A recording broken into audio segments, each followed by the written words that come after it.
इस दुनिया में दो तरीके के लोग होते हैं, एक जो मेहनत से पैसा कमाना जानते हैं और एक जो गलत कामों से पैसा कमाते हैं, जिन कामों को हम 2 नंबर का काम भी कहते हैं। ऐसे ही 2 नंबर का काम करने वाले शख्स के बारे में हम आपको कुछ इंटरेस्टिंग फैक्ट बताने जा रहे हैं, जो अपने टाइम में बहुत ज्यादा रईस हुआ करता था, जिसका नाम है पैब्लो एस्कोबार। वैसे तो पैब्लो का पूरा नाम पैब्लो एमिलियो एस्कोबार गावेरिया है, पर हम सब पैब्लो एस्कोबार के नाम से जानते हैं। पैब्लो एस्कोबार अपने टाइम का बहुत बड़ा ड्रग डीलर हुआ करता था, जिसका जन्म 1 दिसंबर 1949 में रियो नेग्रो कोलंबिया में हुआ था। 80s एंड 90s के टाइम ये दुनिया का सबसे ज्यादा अमीर और पावरफुल ड्रग डीलर बना। वैसे तो इनके डैडी एक किसान थे और मम्मी जी एक स्कूल टीचर। पैब्लो का वैसे पढ़ाई में कुछ खास मन नहीं लगता था, इसलिए किशोरावस्था में आते ही पैब्लो के मम्मी पापा इनविगाडो कोलंबिया नाम के एक शहर में जाके शिफ्ट हो गए। अपने किशोरावस्था में आते ही पैब्लो ने भी 2 नंबर का काम करना शुरू कर दिया, जिसमें वो लोगों को जाली डॉक्यूमेंट्स रिजल्ट बेचने लग गए और साथों साथ इलेक्ट्रॉनिक गैजेट्स भी।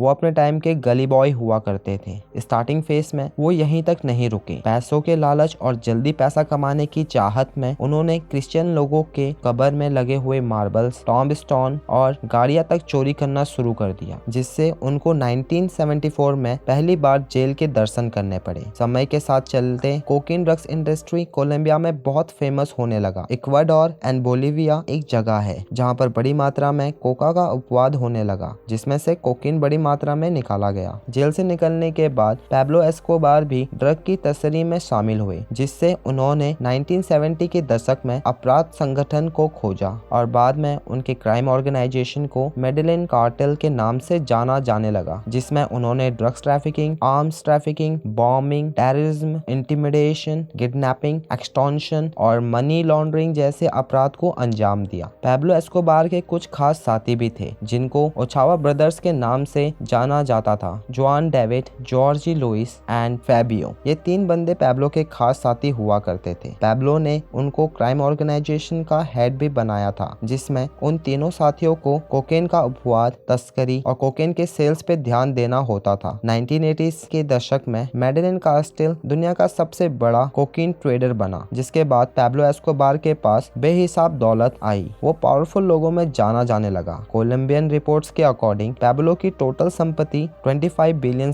बताई गई थी, जिससे वो रईसी की जिंदगी जी रहे थे और साथ में उनके पास 7,000 एकड़ प्रॉपर्टी भी थी, जिनको पैब्लो ने हाकिएंडा नेपोलिस का नाम दिया, जिसकी कीमत $63 मिलियन बताई जाती है। पैब्लो के प्रॉपर्टी में एक बहुत बड़ा फुटबॉल ग्राउंड, डायनासोर के स्टैचूज, एक आर्टिफिशियल लेक, बुल फाइट आयोजित करने वाली जगह, एयरक्राफ्ट लैंड करने के लिए एयर स्ट्रिप और एक टेनिस कोर्ट भी था। और यहीं तक नहीं, पैब्लो एस्कोबार ने अपने प्रॉपर्टी में चिड़ियाघर तक खोला हुआ था, जिसमें उन्होंने जिराफ, दरियाई घोड़ा, ऊंट और भी कई जानवरों को रखा हुआ था। पैब्लो लोगों के लिए रॉबिन हुड जैसा हीरो हुआ करते थे, जिसमें उन्होंने गरीबों के लिए मदद के लिए बहुत से प्रोजेक्ट में इन्वेस्ट भी किया, जिससे बहुत से लोग उनको पसंद भी करते थे। इस वजह से 1982 में पैब्लो ने इलेक्शन भी जीता, जिसमें उन्होंने इलेक्शन में एक कांग्रेस सीट भी हासिल की। हालांकि इस तरह के परोपकारी कार्यों को पैब्लो के जाने माने निर्माता से ऑफसेट किया गया था। उन्होंने पलाटा ओ पलोमो, जिसका अर्थ है चांदी मतलब रिश्वत, शीशा मतलब गोलियां, के साथ